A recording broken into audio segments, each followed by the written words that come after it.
Carlos, encantado de volverte a recibir en el programa Reto Siglo XXI. Que hablemos un poco de la geopolítica, ¿no? Ahora, eh, Irán jugando un papel ahí, ahora con Nicaragua, bueno, con Venezuela. eh, Nicaragua cada vez más polarizado. eh, y son los vecinos de nosotros, ¿no? Entonces ahí está Rusia, está Irán. eh, Creo que ahí está un barco ruso ahí. Sí, sí, claro. No, Jorge, más bien un placer de compartir de nuevo y el mundo no se detiene en novedades, lo que obliga a estar revisando diariamente cómo están pasando las cosas, ¿verdad? En el Caribe hay un triángulo, La Habana, Managua, Caracas, con una importante presencia de Rusia, de China, de Irán, ¿verdad? Porque hay un acuerdo reciente entre La Habana y Teherán para contrarrestar las sanciones de los Estados Unidos. Por su parte, eh, Irán está impulsando que grupos eh, islamistas radicales como los Houthis en Yemen realicen ataques contra blancos estadounidenses y blancos en general de países en el Medio Oriente más allá de Israel. Entonces ahí hay otra arista que está calentándose en este momento y que en realidad hay que darle un seguimiento importante porque podría, después del fin de la tregua en Gaza, que los enfrentamientos se recrudecieron, expandirse más allá de Gaza. Eso es sin duda un problema. El caso de Nicaragua llama la atención como cualquier detalle preocupa al régimen de Ortega y Murillo de que se pueda convertir en una rebelión en contra de la dictadura. El hecho de cuestionar la elección de una nicaragüense como la ganadora en Miss Universo y Sí, terminar declarando llevando a instancias judiciales a la dueña de la organizadora, sí, la franquicia franquicia. en Nicaragua, ya evidencia que las cosas están complicándose más y que hay un gran temor en Nicaragua de que cualquier chispa pequeña pueda encender el ánimo popular y se inicien manifestaciones. Y las Pero, cosas en Venezuela se sí, complican, ahí sin no. duda. Bueno, pues que todo está complicado. Por otro lado, ve uno que los norteamericanos ya están diciendo, bueno, ya hemos gastado 125.000 millones de dólares en la guerra de De Ucrania. Ucrania. eh, y están pidiendo otros tanto de miles de dólares. Y nosotros tampoco es que podamos soportar la guerra esa de Rusia y Ucrania. Ucrania como que no avanzó en el contraataque, como que se quedó ahí. Y toda Europa me imagino que debe estar igual con las mismas preocupaciones, ¿verdad? Sí, en general, tanto la Unión Europea como Estados Unidos indican que los recursos se agotan el 31 de diciembre próximo y que hay que tomar algunas medidas porque es claro que sin el apoyo occidental, Sí, no hay Ucrania nada no que hacer. tiene nada que hacer frente al poderío ruso y que no es solo el poderío ruso, ya, sino el apoyo de China, el apoyo de algunos otros países para lograr sostener a Rusia. Entonces están abriendo muchos frentes para desviar la atención y antes de tu comentario último que daba la referencia puntual, porque es desviar la atención, el referéndum en Venezuela sobre la zona del Esequibo en disputa con Guyana. Eh, presidente Maduro anuncia que va a adoptar todas las medidas necesarias para reclamar y hacer cualquier acción que conduzca a que Venezuela recupere desde la perspectiva de Caracas el territorio del Esequibo.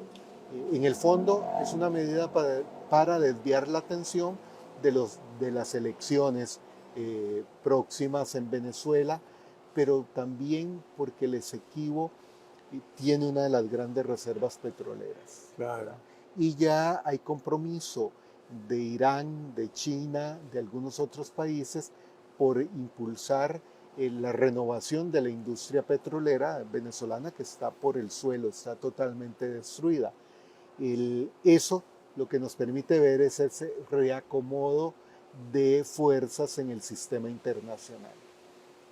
No, y que posiblemente hay una gran deuda de Venezuela con China, de Venezuela con todos los países que le han apoyado, ¿no? Así es, porque porque esto es una guerra económica, o sea, Guyana mira, es una guerra económica, es política, es de información en este momento. La deuda de Venezuela con China es tan alta que prácticamente todas las reservas petroleras venezolanas están comprometidas para pagarle a los chinos, ¿verdad? China sabe que si se extiende la guerra en el Medio Oriente, los precios del petróleo se dispararán y por eso necesita garantizar el petróleo venezolano. Así que se mueve un peón en cualquier parte del tablero y repercute en todo el mundo en este momento. ¿Y qué sentís de Medio Oriente? O sea, esto de Gaza ya hubo una tregua, se intercambiaron algunos prisioneros, pero parece que sigue. No, las negociaciones llegaron a punto muerto, ¿verdad? Para ambas partes. Aquí no hay que fue Israel o que fue Hamas, no. Ambas partes ya no están dispuestas a irse a sentar a la mesa para establecer el cese del fuego definitivo. O sea, la solución al conflicto entre Palestina e Israel es la constitución de dos estados, pero hasta esa solución, que parece ser la única, está en un punto muerto en donde no es posible rescatar esa situación. Entonces, antes de la tregua yo estimaba que jamás iba a tener un punto de inflexión cuando llegara a haber unos 25,000 muertos en Gaza. Lo que pasa es que el recrudecimiento del conflicto posterior a la tregua hace pensar que ya no van a ser 25,000, van a ser mucho más que 25,000. El punto está en saber cuántos de esos al día de hoy, 15,500 muertos, son milicianos. Los especialistas indican que es una tercera parte, o sea que 5,000 personas fallecidas en Gaza son milicianos de Hamas, lo cual es una proporción bastante alta para este tipo de conflicto y eso refleja el nivel de combate que hay y la violencia que se está utilizando. El problema es cómo lograr que partes con posiciones irreconciliables se sienten a la mesa, que serían primero, israelíes y palestinos. Segundo, los árabes. Por supuesto, Estados Unidos y Europa y Irán. Irán juega una posición clave y es el actor que puede determinar el curso del conflicto y es el que tiene en este momento la autoridad para decirle a Hamas, siéntese a la mesa, porque es el que lo financia en la parte militar. Qatar lo financia a Hamas en la parte política, con 2,000 millones de dólares en los últimos 20 años para sostener a Hamas supuestamente como órgano político. pero mucho de ese dinero nunca llegó a la población gazatí. Entonces es un caso que estamos viendo que nunca en los 75 años desde que se establece el Estado de Israel en 1948 habíamos visto este tipo de confrontación.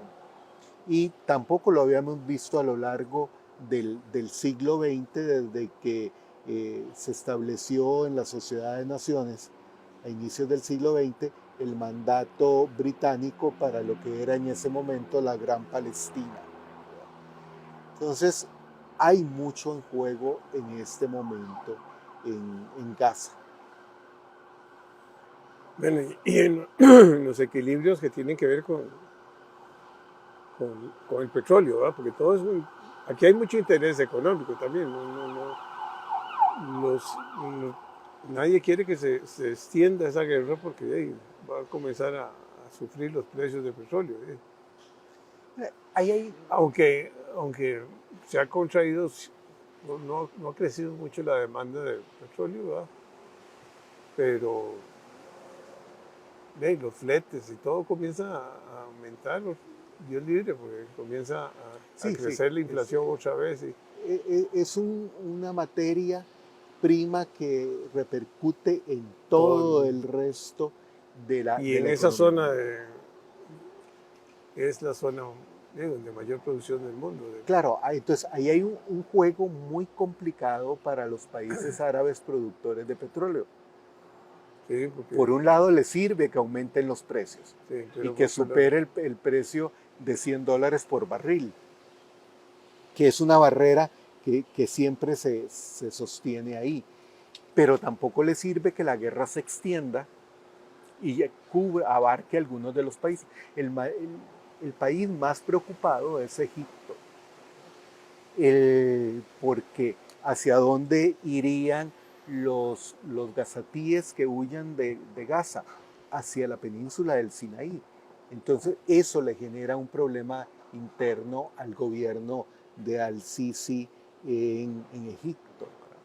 El gobierno de Netanyahu indicó que si se concreta el ataque desde territorio libanés por Hezbollah, va a iniciar un segundo frente de guerra. Entonces, eh, hay un balance tan frágil en, que en la parte de las navieras se llama ese balance escorado, que es cuando el buque se inclina un poco para contrarrestar la fuerza del oleaje y no lo vuelque, pero no tanto que no sea el oleaje el que lo vuelque, sino la maniobra de mantenerlo ligeramente inclinado que termine volcando el buque. Es una analogía para ver lo que está pasando en este momento en el Medio Oriente. ¿y Europa? ¿Cómo estás viendo el mapa europeo? Mira, y hablábamos en la anterior oportunidad de la situación en España, que es otro balance muy frágil por la forma en que el Ese presidente religión, Sánchez se reelige, con una González. amnistía que no le gusta a la mayoría de la sociedad española y que le preocupa mucho cómo se va a implementar y qué viene de aquí en adelante.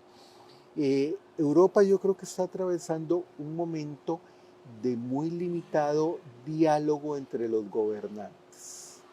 O sea, la Unión Europea pasa por un eje histórico que es París-Berlín, que fue la base de todo el proceso de integración europea y del modelo de la Unión Europea. Y en este momento el diálogo entre el gobierno francés y el alemán está en muy bajo nivel. Eh, Eso hace que la mayoría de los países del resto de la Unión Europea no estén interesados en mantener un diálogo intenso para buscar una salida. Y hay amenazas constantes como la de Hungría, en el sentido de que el presidente Orbán no está dispuesto a que continúe el diálogo para incorporar a Ucrania a la Unión Europea y hay un punto de tensión muy fuerte. Los países de Europa Oriental integrados a la Unión Europea están demandando más recursos para atender sus economías.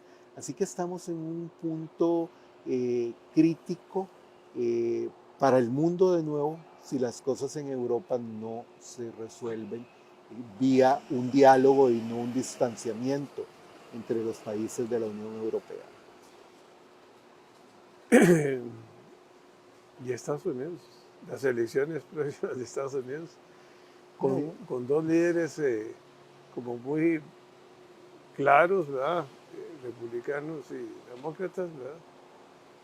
Un Biden que se ha desgastado mucho, ¿verdad? Sí, sí, y ha perdido apoyo de forma significativa.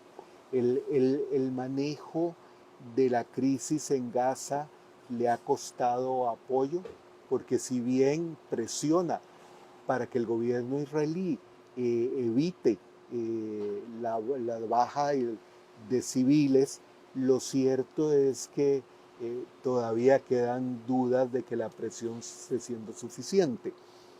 Y al frente, en el caso de Trump, que mantiene todavía todas las opciones a pesar de todos los escándalos. A pesar de los escándalos, sí, para ganar las primarias, ya hay una advertencia de la Corte Suprema de que la interpretación de las disposiciones constitucionales no son ilimitadas en cuanto a que el gobernante o el presidente de los Estados Unidos pueda ejercer con la cantidad de demandas en distintos ámbitos judiciales que tiene Trump.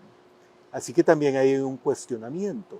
Ya desaparecieron prácticamente algunos contrincantes en las primarias republicanas. El mismo ex vicepresidente tuvo que retirarse. El senador Santos está fue expulsado del Congreso.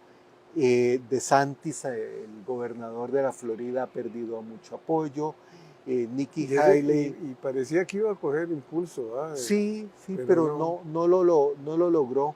Se mantuvo con un discurso muy radical y no entendió que a veces al electorado estadounidense le gustan ciertas posiciones radicales, pero tampoco tanto. Radical.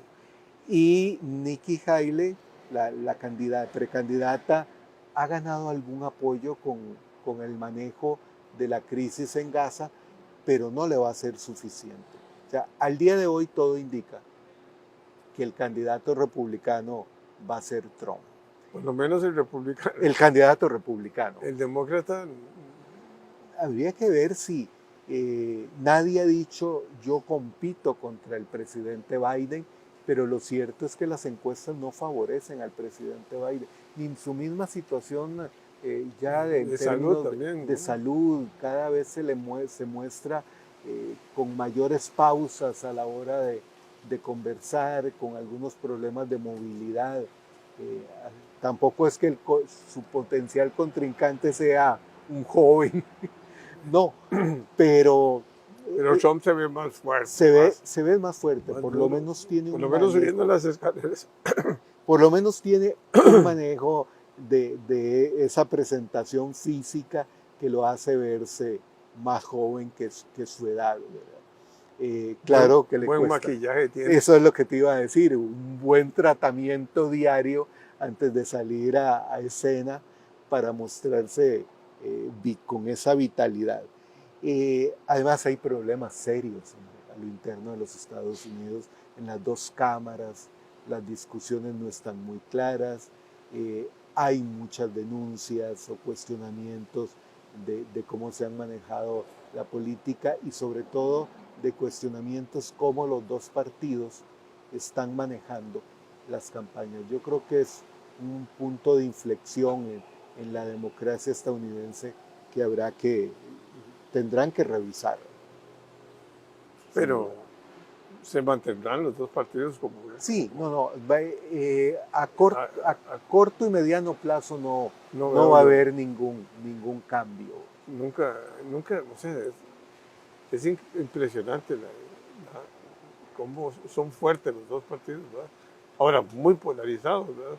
Sí, yo creo que la ventaja, a diferencia de los países latinoamericanos, es el no tener una constitución reglamentista, sino una carta política que sienta los principios y valores de la operación de Estados Unidos como república, diferente a América Latina donde las constituciones son reglamentistas, que más bien entorpecen el trabajo, no ofrecen algún margen de interpretación de cómo manejar las cosas que sí ocurre en los Estados Unidos y lo mismo en Canadá, porque tampoco es que en Canadá las cosas no están tan complicadas como en Estados Unidos, pero hay tensiones políticas que normalmente no observamos desde América Latina. Sí, nosotros como que no tenemos una relación fuerte con Canadá. Así ¿Y es. qué pensás de AMLO? Mira, todo indica, eh, Sigue teniendo mucha popularidad, sí, sí, a pesar de todos los con todas sus mañaneras y cuestionamientos todo. y todo, y resulta increíble cómo han logrado, cómo el aparato de comunicación ha logrado mantener, ha bajado, pero no ha caído totalmente la audiencia de las mañaneras, porque es un trabajo agotador de salir todas Todos las los días. mañanas, todos los días, y hay que tener mucho material para estar Ahora le está aumentando los renovando. salarios mínimos a la gente. Sí, Es claro, muy. Y la parte económica la está manejando muy bien. sí, sí, en realidad Bueno, la economía mexicana ha sido muy fuerte porque a pesar mucha de inversión todos los extranjera, problemas, esa es una ventaja. Ese de la conocido, cercanía con Estados Unidos. ese era el concepto, ese en inglés nearshoring, ese cercanía de Estados Unidos que pueden enviar por contenedores de transporte terrestre en cuestión de horas al mercado estadounidense, es una ventaja que no puede superar los países latinoamericanos, que tienen que enviar transporte aéreo, marítimo, va a tardar más tiempo o es más costoso que el Además, transporte reciben terrestre. remesas, inmensas Sí, cantidades de sí, dólares. claro, claro. Que mantienen en gran medida la operación diaria de la gente en la economía mexicana.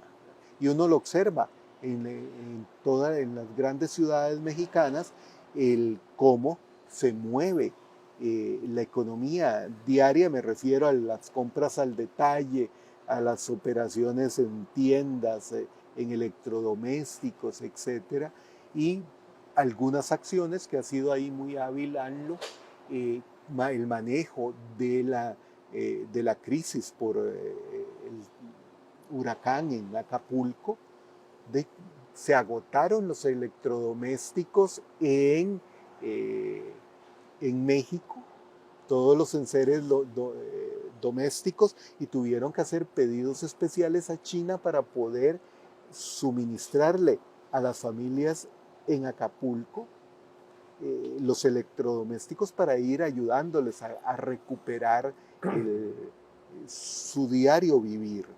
¿No? Entonces es una economía que a pesar de todos los manejos de corrupción que es evidente que hay en México, ha logrado sobrevivir. Bueno, el otro gran país es China. ¿Verdad?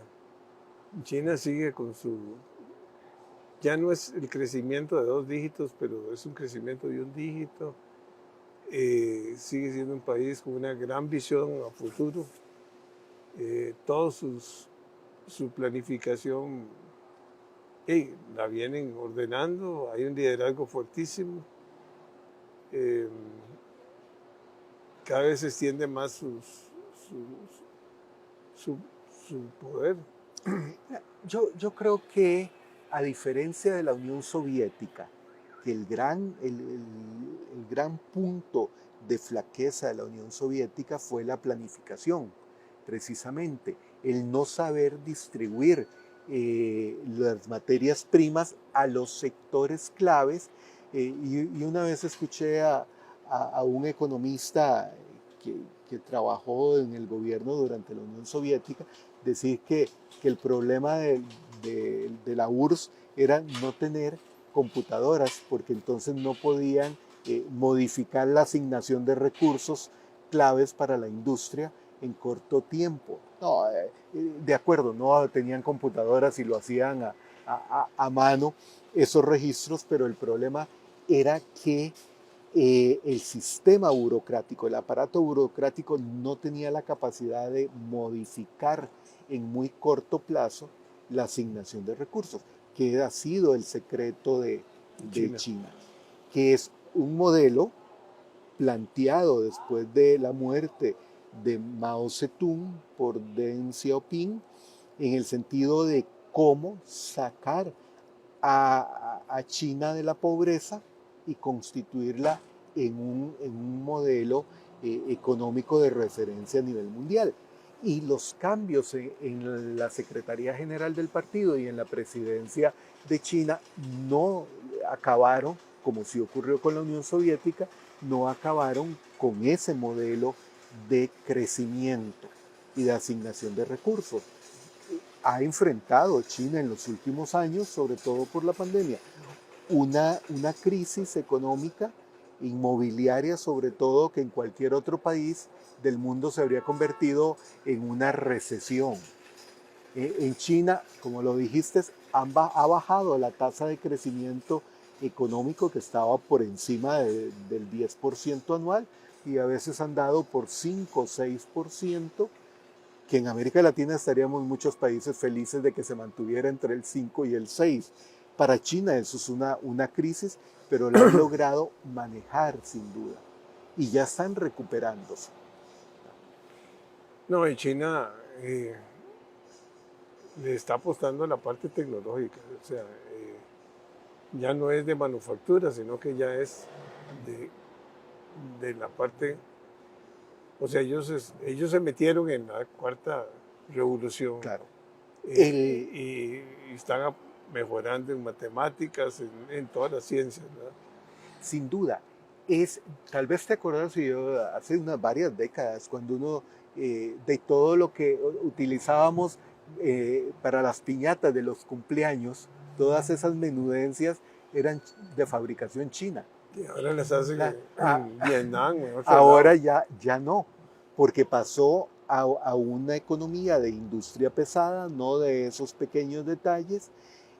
Pasó, si bien conserva la industria textil, pero ya no es de textileras en masa, sino para mercados muy puntuales en Europa. Por eso las grandes cadenas y marcas de ropa de lujo en Europa se fabrica en China, y le han cedido la industria textilera en masa o a inversionistas chinos en otros países o a otras economías en Asia.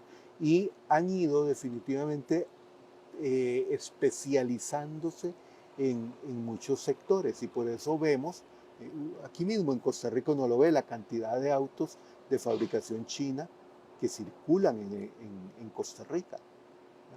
Que antes era básicamente japoneses y coreanos, y ahora la cantidad de marcas chinas es... Las fábricas más grandes del mundo están ahora en China. Exactamente. Claro. Y sacando productos de primera calidad. Sí, y compitiendo en todos los ámbitos de la alta tecnología. Sí, sí, en medicina, en todo, ya es otro mundo. ¿Ah? Claro, y más bien ahora, a diferencia de lo que ocurría en el pasado, ahora muchos estudiantes europeos van a universidades chinas para formarse y llevar a Europa conocimiento de todas esas investigaciones. Bueno, como siempre es un honor recibirte. No, con gusto. Y muchas gracias. Te deseo lo mejor para el año entrante. Gracias, igual. Y estarás invitado, como siempre, a conversar de toda esta problemática mundial y sobre todo esta incertidumbre, porque uno dice, bueno, y estas cortinas de humo que continuamente aparecen, ¿verdad? Y son muchas. Y son muchas, ¿verdad? Un humo muy denso. Por lo menos todo indica que por el invierno boreal las cosas no van a complicarse. Pero habrá que ver en el primer trimestre de 2024. Sí, ahora, por ejemplo, Rusia y Ucrania están como congeladas. Sí, sí, sí. Bueno, y así es. Las temperaturas las están así, temperaturas están exactamente. así. Pero sí, la guerra de Israel y Hamas es fuerte. Todos los días la televisión está sacando reportajes. Bueno, y no deja uno sentir dolor de todo lo que está sucediendo. Sí, es sí, una tragedia humana. Es una tragedia humana y cada día aparecen más detalles de lo que hizo Hamas en Israel el 7 de octubre y de lo que hacen las tropas israelíes en territorio de Gaza, que es una operación militar muy complicada, porque cómo saber si en un grupo de hombres cuál es miliciano de Hamas y cuál es un civil. Es muy complicado. Lo que sí tenemos que darle gracias a Dios que hace 75 años abolimos el ejército nosotros. O sea, eso es un gran paso. Ese es un gran paso. Porque es una visión de un hombre tan especial como era. Claro, que ahora lo están cuestionando por esa decisión. Yo creo que sin esa decisión de abolir el ejército, Costa Rica sería... No estaría donde estamos. Exactamente. Muy diferente. Bueno, esa es la realidad. Encantado. Igual, Jorge. Y gracias. feliz año. Igualmente.